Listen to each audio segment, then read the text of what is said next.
저는 지금 저희 가족을 파국으로 몰고 간 이야기를 들려드리려 합니다. 안녕하세요. 저는 최말순이에요. 올해로 68살이 되었습니다. 평생을 이 한약방에서 살아왔죠. 남편 박창수가 세상을 떠난 지도 벌써 15년이 지났네요. 아침 햇살이 한약방 유리창을 통해 들어오면 저는 늘 같은 생각을 합니다. 이 냄새들 말이에요. 감초, 당귀, 천궁, 백출. 수십 년 동안 몸에 밴 이 향들이 제 인생 그 자체였죠. 어머니, 아침 드세요. 며느리 김순이가 상을 차려주며 말했습니다. 겉으로는 정중하지만 그 눈빛에는 뭔가 다른 게 숨어 있어요. 저도 이제 늙었지만 사람 보는 눈만큼은 아직 살아있거든요. 고마워, 순이야. 아들 박진호는 벌써 나가서 약재 정리를 하고 있었어요. 요즘 들어 부쩍 말이 없어졌습니다. 뭔가 걱정이 많은 것 같더라고요.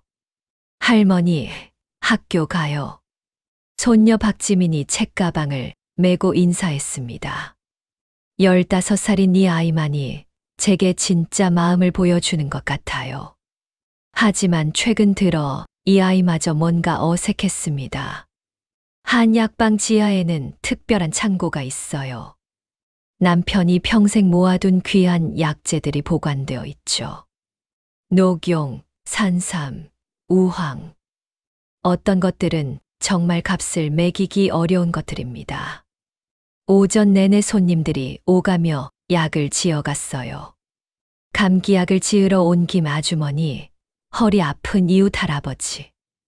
이런 평범한 일상이 제겐 소중했습니다.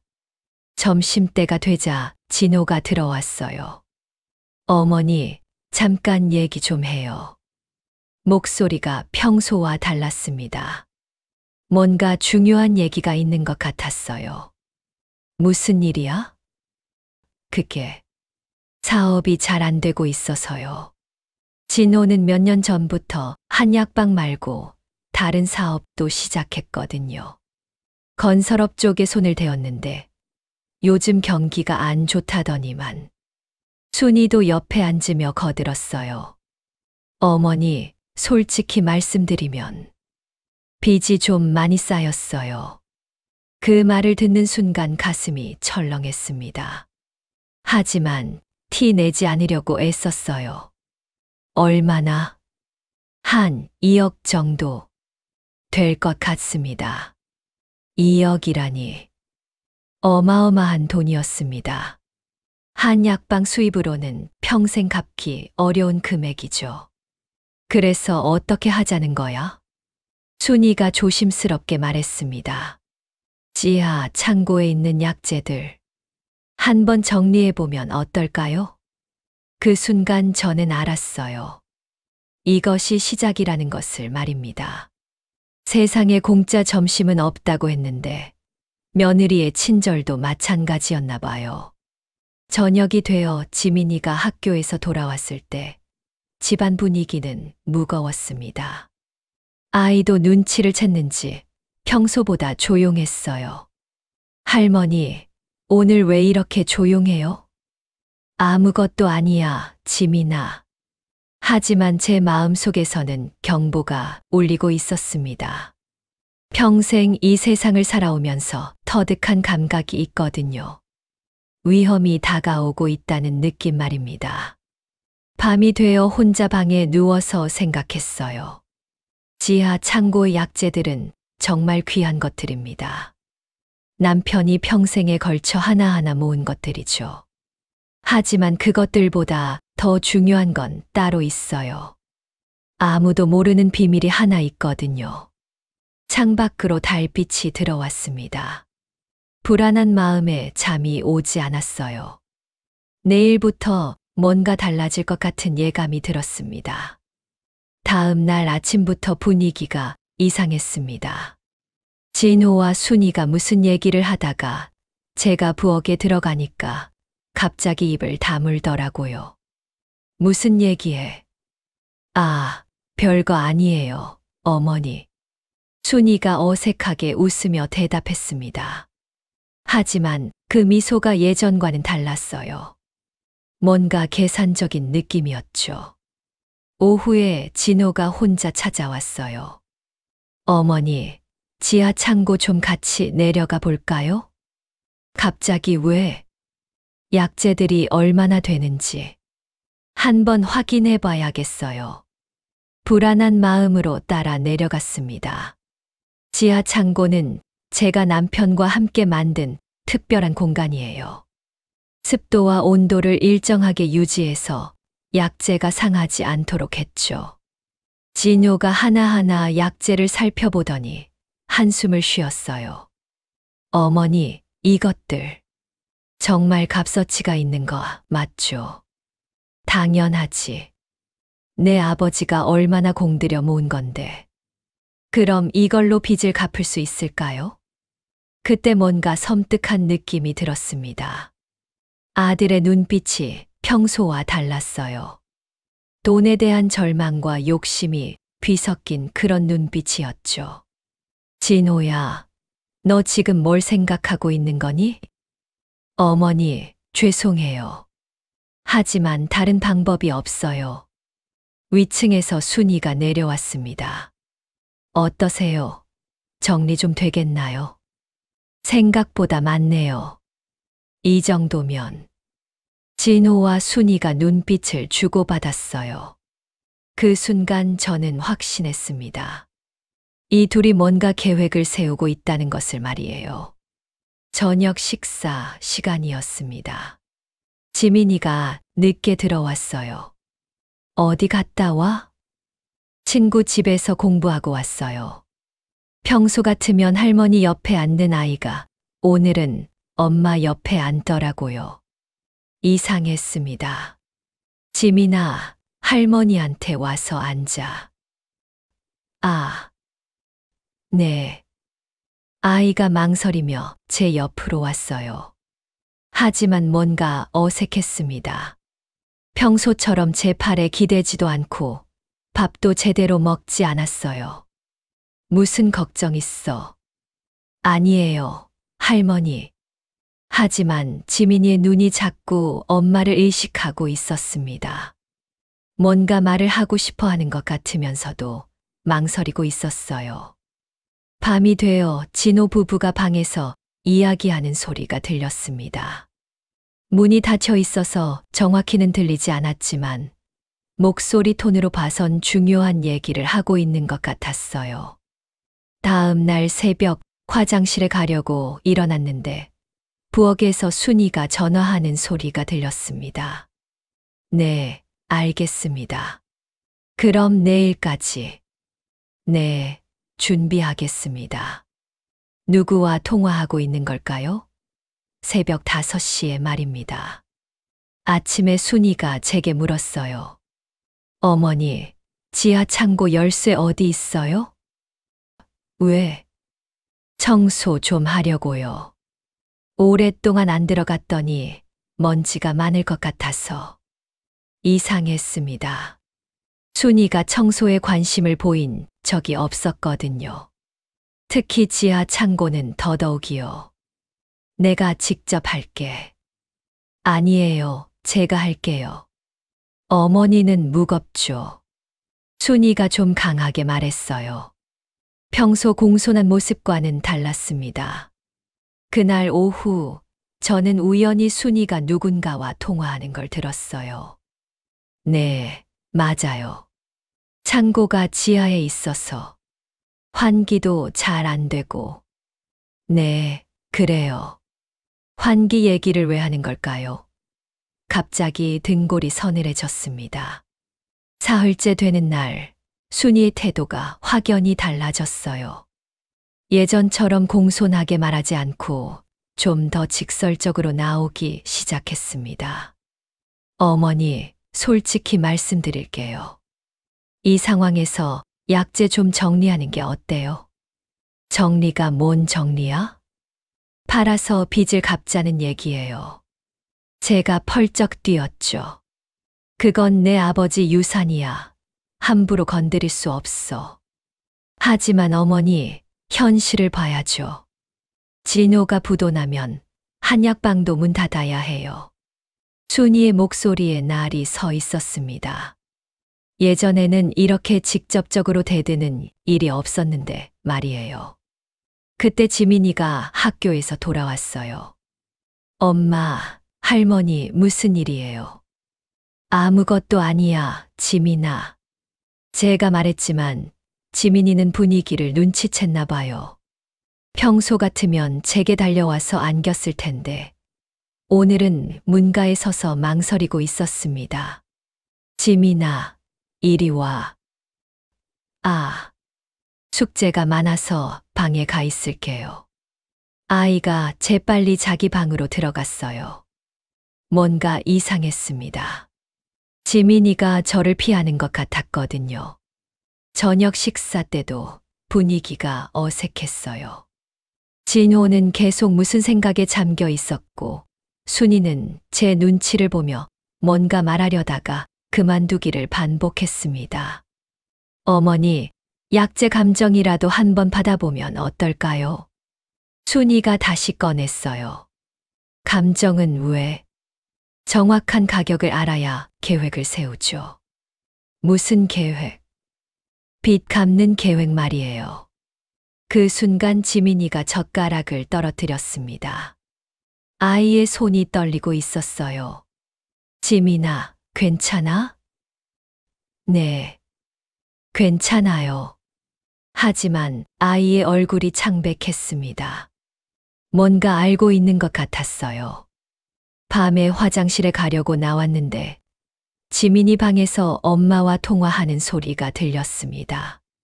엄마, 정말 그래야 해요. 할머니가 너무 불쌍해요. 지민아, 너도 이해해야 해. 우리가 망하면 너도 학교 못 다녀. 하지만 조용히 해. 할머니께. 저는 가슴이 두근거렸어요. 무슨 얘기를 하고 있는 건지 정확히는 모르겠지만 제게 좋지 않은 일이 계획되고 있다는 느낌이 들었습니다. 다음 날 아침 순이가 이상한 말을 했어요. 어머니, 요즘 창고 환기는 어떻게 하세요? 환기. 네, 지하라서 공기 순환이 안 될 것 같아서요. 별로 신경 안 써도 돼. 환기구가 있거든. 환기구요? 어디에? 왜 갑자기 환기구에 관심을 보이는 걸까요? 뭔가 수상했습니다. 천장 쪽에 작은 구멍이 있어. 하지만 요즘은 거의 막혀서 공기가 잘 안 통해. 순이가 고개를 끄덕였어요. 그 표정을 보니 더욱 불안해졌습니다. 점심 후에 진호가 또 창고 얘기를 꺼냈어요. 어머니, 정말 마지막으로 부탁드려요. 약재 좀 팔게 해주세요. 안 된다고 했잖아. 그럼 어떻게 하라고요? 이대로 가면 진짜 망해요. 진호의 목소리가 절망적이었습니다. 하지만 그 절망 뒤에 뭔가 다른 것이 숨어 있는 것 같았어요. 그날 밤 저는 잠을 이룰 수 없었습니다. 뭔가 큰 일이 일어날 것 같은 예감 때문이었죠. 나흘째 되는 날, 순이가 보험 설계사를 집으로 불렀어요. 어머니, 잠깐 상담 좀 받아보세요. 갑자기 보험은 왜? 요즘 세상이 워낙 불안하잖아요. 만에 하나 사고라도 나면. 보험 설계사는 30대 정도 되는 여자였어요. 정장을 입고 와서는 친근하게 인사했습니다. 안녕하세요, 어르신. 김보람이라고 합니다. 저는 보험 가입할 생각 없어요. 아, 그냥 상담만이라도요. 요즘 어르신들 사고가 많거든요. 김보람이 자료를 펼치며 설명하기 시작했어요. 그런데 자꾸 지하 창고나 밀폐된 공간에서의 사고 얘기만 했습니다. 특히 환기가 잘 안 되는 곳에서는 정말 조심하셔야 해요. 왜 자꾸 환기 얘기를 하는 걸까요? 지하실이나 창고 같은 곳에 혼자 들어가시면 안 돼요. 산소 부족으로 사고가 날 수 있거든요. 그 순간 온몸에 소름이 돋았습니다. 이건 상담이 아니라 위협 같았어요. 저는 안 할게요. 어머니, 그래도. 순이가 말하려다가 제 표정을 보고 입을 다물었어요. 보험 설계사가 돌아간 후 저는 순이에게 물었습니다. 왜 갑자기 보험 설계사를 불렀어? 그냥. 혹시 몰라서요. 혹시 몰라서가 뭐야? 순이가 대답하지 않았어요. 대신 부엌으로 들어가 버렸습니다. 그날 저녁 지민이가 조심스럽게 제게 다가왔어요. 할머니, 제가 뭔가 말씀드릴 게 있어요. 뭔데? 엄마가 이상한 전화를 많이 해요. 이상한 전화? 네, 밤에 조용히 하는데 뭔가 계획 같은 얘기를 해요. 지민이의 목소리가 떨렸습니다. 아이도 뭔가 느끼고 있는 거예요. 무슨 계획? 잘 안 들렸는데. 창고 얘기하고, 시간 얘기하고. 그때 순이가 나타났어요. 지민아, 뭐 하니? 아무것도 안 해요. 빨리 방에 가서 공부해. 순이의 목소리가 평소보다 차갑했습니다. 지민이가 무서워하는 게 보였어요. 그날 밤 저는 순이가 또 전화하는 소리를 들었습니다. 문틈으로 조심스럽게 엿들어 봤어요. 네, 내일 오전에. 확실히 혼자 있을 때. 네, 알겠습니다. 무슨 얘기인지 정확히는 몰랐지만 좋지 않은 일이 계획되고 있다는 건 분명했습니다. 새벽에 일어나서 화장실에 갔다가 돌아오는 길에 진호 방 앞을 지나갔어요. 문이 조금 열려 있어서 안이 보였는데 진호가 뭔가 종이를 보며 고민하고 있었습니다. 여보, 정말 이래도 돼? 달리 방법이 있어. 이대로 가면 우리 다 망해. 하지만 어머니는 나이가 많으시잖아. 언젠가는. 더 이상 듣고 싶지 않았어요. 제 방으로 돌아와서 이불을 뒤집었었습니다. 하지만 잠이 오지 않았어요. 아침이 되자 순이가 유난히 친절했습니다. 어머니, 오늘 날씨가 좋네요. 산책 안 하세요? 집에 있을게. 그럼 창고 정리나 하세요. 제가 도와드릴게요. 또 창고 얘기였습니다. 왜 자꾸 저를 창고로 보내려고 하는 걸까요? 그 이튿날 아침 순이가 이상한 부탁을 했어요. 어머니, 오늘 창고에서 약재 좀 확인해 주세요. 무슨 약재? 산삼이 얼마나 되는지 정확히 세어봐야 할 것 같아요. 저는 뭔가 이상함을 느꼈지만 거부할 이유도 없었어요. 게다가 평생 제가 관리해온 약재들이니까 저보다 잘 아는 사람도 없었죠. 알겠어. 그럼 혼자 가세요. 저는 위에서 손님 맞을게요. 왜 혼자 가라고 하는 걸까요? 평소 같으면 같이 내려가자고 했을 텐데 말이에요. 오전 10시쯤 저는 지하 창고로 내려갔습니다. 계단이 좀 가팔라서 조심스럽게 한 발씩 내딛었어요. 창고 문을 열고 불을 켰더니 익숙한 약재 냄새가 코끝을 스쳤습니다. 산삼이 보관된 곳으로 가서 하나하나 확인하기 시작했어요. 20년 넘은 것도 있고 30년 된 것도 있었습니다. 남편이 얼마나 애써서 모은 건지 모르겠어요. 그런데 갑자기 위에서 소리가 났어요. 뭔가 무거운 걸 끄는 소리 같았습니다. 순이야? 대답이 없었어요. 계속 산삼을 세고 있는데 갑자기 숨이 좀 답답해지는 것 같았어요. 원래 지하라서 공기가 좀 탁하긴 했지만 오늘은 유난히 그런 것 같았습니다. 이상하네. 환기구를 올려다 봤어요. 평소에는 희미하게나마 바깥 공기가 들어왔는데 오늘은 아무것도 느껴지지 않았습니다. 1시간쯤 지났을 때 정말로 숨쉬기가 어려워지기 시작했어요. 순이야, 진호야. 큰 소리로 불렀지만 대답이 없었습니다. 창고 문으로 가서 손잡이를 돌려봤는데 열리지 않았어요. 이상하네. 다시 한 번 돌려봤지만 꿈쩍도 하지 않았습니다. 문이 잠긴 거예요. 순이야, 문이 안 열려. 아무리 소리쳐도 위에서는 아무 반응이 없었어요. 그제야 상황을 이해하기 시작했습니다. 환기구가 막혔고 문이 잠겼다는 것. 그리고 며느리가 저를 혼자 여기 보낸 이유. 설마 다리에 힘이 빠졌어요. 이런 일이 실제로 일어날 줄은 몰랐습니다.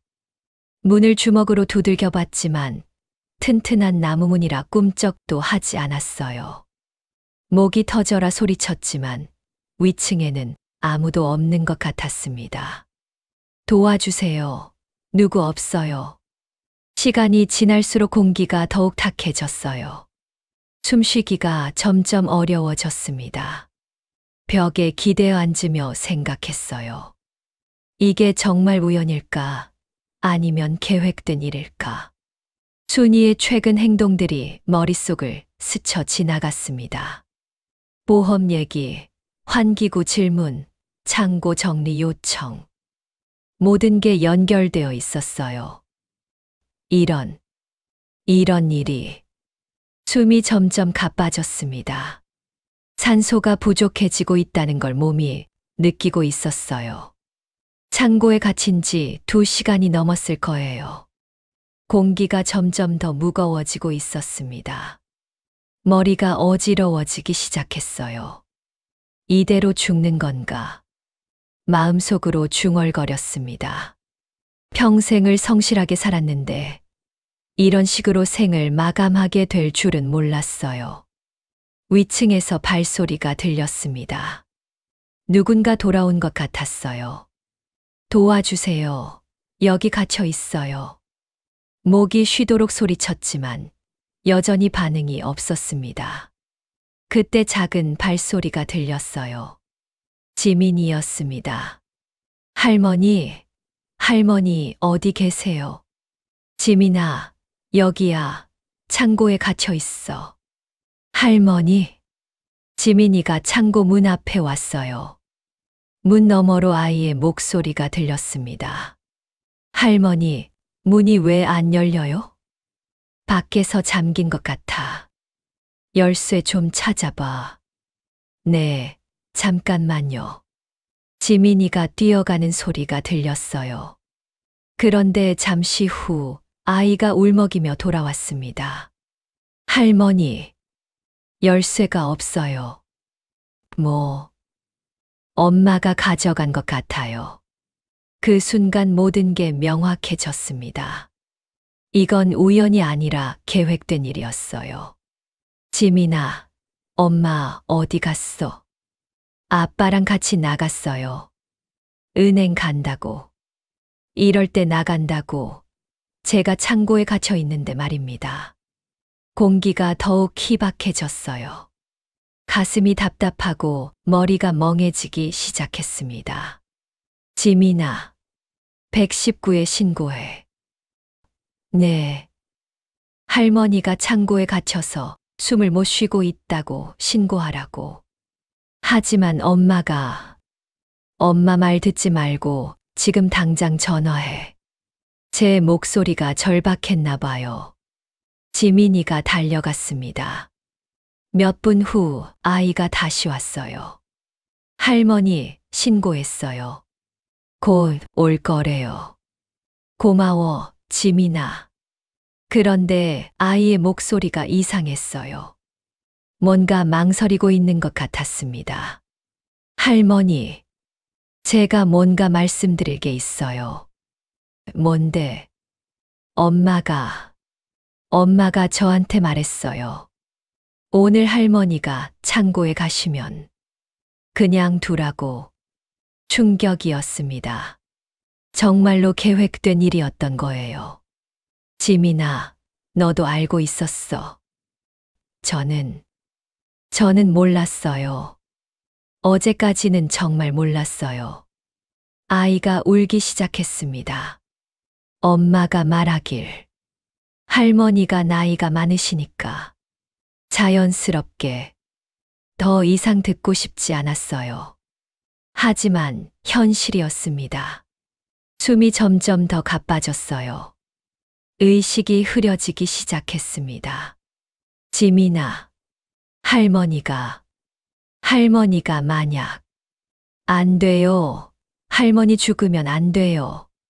지민이가 문을 두들기며 울부짖었어요. 바로 그때 위에서 사이렌 소리가 들렸습니다. 119구급대가 온 거예요. 여기요, 여기 지하예요. 지민이가 소리쳤습니다. 곧 구급대원들이 내려와서 문을 부쉈어요. 공기가 들어오는 순간 저는 크게 숨을 들이켰습니다. 할머니, 지민이가 달려와서 저를 껴안았어요. 구급대원이 제 상태를 확인하며 말했습니다. 조금만 늦었으면 큰일 날 뻔했네요. 산소 부족으로 의식을 잃을 뻔하셨어요. 그때 진호와 순이가 돌아왔어요. 구급차를 보고는 깜짝 놀라는 척했습니다. 어머니, 무슨 일이에요? 순이가 연기를 하고 있었어요. 하지만 저는 이제 모든 걸 알고 있었습니다. 병원에서 검사를 받고 집으로 돌아왔습니다. 다행히 큰 이상은 없었지만 마음의 상처는 깊었어요. 그날 밤 지민이가 제 방으로 왔습니다. 아이의 눈이 빨갛게 부어 있었어요. 할머니, 저 정말 죄송해요. 왜? 엄마가 계획을 세웠어요. 할머니를 창고에. 지민이가 떨리는 목소리로 모든 걸 털어놓기 시작했습니다. 일주일 전부터 엄마가 저한테 말했어요. 할머니가 창고에 가시면 그냥 두라고. 사고로 보이게 하려고. 정말로 계획된 살인이었던 거예요. 보험 얘기도 그 때문이었고 환기구도 미리 막아뒀대요. 환기구를? 네, 어제 밤에 아빠가 올라가서 막았어요. 저 봤어요. 진호까지 가담했다는 얘기였습니다. 제 아들이요. 그럼 너도 알고 있었던 거구나. 저는 정말 싫었어요. 하지만 엄마가 저보고 가족을 위해서라고. 지민이가 계속 울었어요. 할머니, 용서해 주세요. 저 정말 바보였어요. 지민아, 엄마가 말하길. 할머니 돌아가시면 약재 팔아서 빚 갚고 보험금도 나온다고. 모든 것이 돈 때문이었습니다. 제 목숨까지 돈으로 계산한 거예요. 그때 문 밖에서 소리가 났어요. 진호와 순이가 뭔가 얘기하고 있었습니다. 지민이가 왜 그런 얘기를 했을까? 모르겠어요. 아이가 겁을 먹은 것 같아요. 이제 어떻게 해? 일단 조용히 넘어가야죠. 사고로 처리하려던 계획은 틀어졌으니까. 지민이와 저는 문틈으로 그들의 대화를 들었어요. 그럼 다른 방법을 생각해야겠네. 약재라도 빨리 정리하죠. 어머니가 의심하기 전에. 순이의 목소리가 차갑게 들렸습니다. 다음 날 아침 저는 결심했어요. 더 이상 당하고만 있을 수는 없었습니다. 진호야, 순이야. 얘기 좀 하자. 무슨 얘기요, 어머니? 어제 일 말이야. 진호와 순이의 얼굴이 굳어졌어요. 그냥 사고였잖아요. 사고, 환기구가 저절로 막혔고 문이 저절로 잠겼다는 거야. 어머니, 무슨 말씀이세요? 순이가 시치미를 떼려고 했지만 저는 이미 모든 걸 알고 있었어요. 지민이한테 다 들었어. 그 순간 진호와 순이의 얼굴이 창백해졌습니다. 어머니, 내 아들이 나를 죽이려고 했다는 게 믿어지지 않아. 진호가 무릎을 꿇었어요. 어머니, 죄송합니다. 하지만 정말 다른 방법이 없었어요. 다른 방법이 없어서 엄마를 죽인다고. 빚 때문에 미쳐가고 있었어요. 이대로 가면 우리 가족 모두 거리로 나앉게 돼요. 순이도 옆에서 눈물을 흘렸습니다. 어머니, 정말 죄송해요.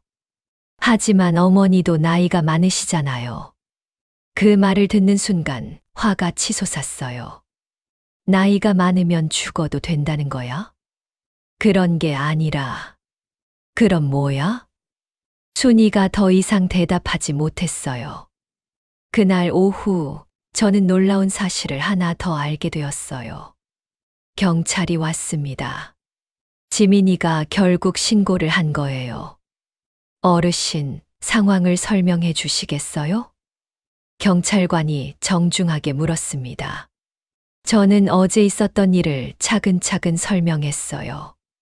진호와 순이는 처음에는 발뺌을 했지만 증거들이 하나씩 드러나면서 결국 자백했습니다. 정말 죽이려던 건 아니에요. 그냥 잠깐 정신을 잃게 하려던 거였어요. 순이가 변명했지만 말이 안 됐죠. 환기구를 막고 문을 잠근 것이 어떻게 잠깐 정신을 잃게 하려던 거라는 말입니까? 하지만 진짜 반전은 그 다음에 일어났어요. 경찰이 증거수집차 지하 창고를 조사하던 중에 놀라운 사실을 발견했습니다. 어르신, 이 약재들 대부분 가짜네요. 뭐라고요? 산삼도 가짜고 녹용도 가짜예요. 정교하게 만들어졌지만 진짜가 아닙니다. 진호와 순이가 얼굴이 하얗게 질렸어요. 그럼 우리가 가짜를 위해서, 네, 가짜 약재를 위해 살인을 저지르려 했네요. 하지만 저는 웃고 있었어요. 왜냐하면 진짜 보물은 따로 있었거든요. 다들 모르는 게 하나 있어요. 저는 창고 벽 뒤편으로 갔습니다. 숨겨진 작은 금고가 있었어요. 이게 뭐예요? 경찰관이 물었습니다. 남편이 남긴 진짜 유산이에요. 금고를 열자 토지 문서들이 나왔어요. 이 동네 땅 절반이 남편 명의로 되어 있었습니다. 이 땅들, 지금 재개발 예정 지역이에요. 경찰관이 문서를 확인하며 말했습니다. 가치가 얼마나 되는지 아세요? 한 50억은 될 거예요. 진호와 순이가 기절할 것 같은 표정을 지었어요. 가짜 약재를 위해 살인을 저지르려 했는데 진짜 보물은 따로 있었던 거죠. 어머니, 그걸 왜 말씀 안 하셨어요? 너희들이 믿을 만한 사람이었다면 말했겠지. 순이가 무릎을 꿇고 빌었어요. 어머니, 제발 용서해 주세요. 몰랐어요. 몰랐다고? 날 죽이려던 건 알고 했잖아. 경찰이 진호와 순이를 연행해 갔어요. 살인미수 혐의였습니다. 지민이만 남았어요. 아이가 제게 와서 꼭 안겼습니다. 할머니, 정말 죄송해요. 지민아, 너는 잘못한 게 없어. 마지막에 할머니를 구해줬잖아. 앞으로 어떻게 해요? 우리 둘이 잘 살면 돼. 그날 밤, 저는 남편의 사진을 보며 중얼거렸어요. 여보, 당신이 숨겨둔 땅 문서 덕분에 목숨을 구했어요. 남편은 생전에 말했어요. 진짜 보물은 눈에 보이지 않는 곳에 있다고. 그때는 무슨 말인지 몰랐는데, 이제야 이해가 됩니다. 욕심은 사람을 눈멀게 만들어요. 진호와 순이는 당장 눈앞에 보이는 약재에만 눈이 멀어서 진짜 보물을 놓쳤습니다. 그리고 그 욕심 때문에 범죄자가 되었죠.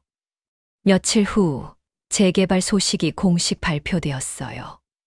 제가 가진 땅의 가치는 하루아침에 몇 배로 뛰었습니다. 지민이와 저는 이제 걱정 없이 살 수 있게 되었어요. 아이는 좋은 학교에 보낼 수 있고 저는 한약방을 계속 운영할 수 있게 되었습니다. 할머니, 엄마랑 아빠는 언제 나와요? 한참 후에야 나올 거야. 그럼 우리 둘이서 살아야 해요? 그래, 우리 둘이서 잘 살자. 한약방에는 다시 평화가 찾아왔어요. 약재 냄새가 밴 이 공간에서 지민이와 함께 새로운 인생을 시작하게 되었습니다. 세상에는 참 많은 사람들이 있어요. 그 중에는 돈 때문에 가족도 배신하는 사람들이 있죠. 하지만 진짜 소중한 건 돈이 아니라 진심입니다. 지민이가 마지막 순간에 저를 구해준 것처럼 말이에요. 이제 저는 알아요. 진짜 보물이 뭔지를요. 땅 문서도 중요하지만 더 중요한 건 서로를 믿고 사랑하는 마음이에요. 욕심 많은 사람들은 결국 스스로를 파멸로 이끕니다. 하지만 착한 마음을 가진 사람은 언젠가 보상을 받게 되어 있어요. 지민이와 저의 새로운 인생은 이제 막 시작됐습니다. 제 긴 이야기를 들어주셔서 고맙습니다.